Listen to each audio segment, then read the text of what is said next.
Date Julia Montes and Alden Richards. Alden is the best partner nga ba kay Julia Montes? Ayon dito sa karamihan.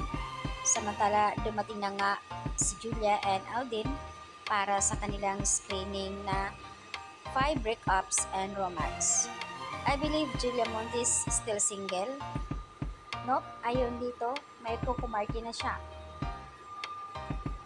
Samantala dito sa post ng GMA, kung saan ay tinanong ng netizens kung buntis nga ba si Julia Montes. Dahil dito sa kanyang suot na naka-blazer ng black na tinakpan ang kanyang tiyan. Ayon sa comment ng isang netizens dito na parang mag-ina lang daw si Julia and Alden kasi nga sabi nila buntis or tumaba lang. At ayon dito sa karamihan na tumaba nga lang daw si Julia.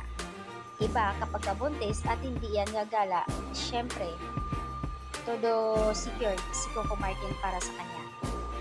At kapansin-pansin naman dito sa clip video na ito sa paghawak ni todo hawak si Julia Montes na parang takot siyang something madapa. Dahil nakahawak talaga siya sa arms ni Alden Richard.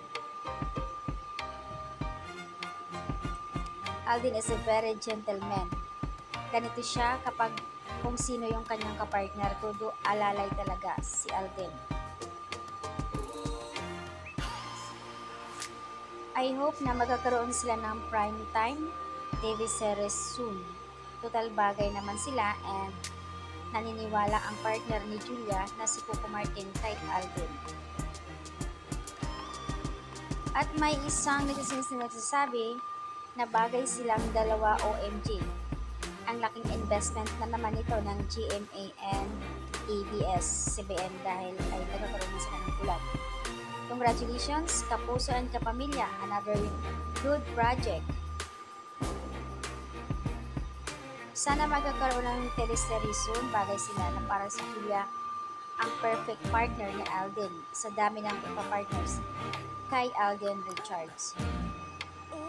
So ayan po yung update dito at tanong lang ng karamihan kung buntis or tumaba nga lang daw dahil sa kanyang kasuotan at takot na takot si todo hawak si Julia kay Alden dahil nga naka-high heels, baka nga madapa, syempre kaya nga sinasabi nila baka raw buntis at todo ingat sa paglalakad si Julia.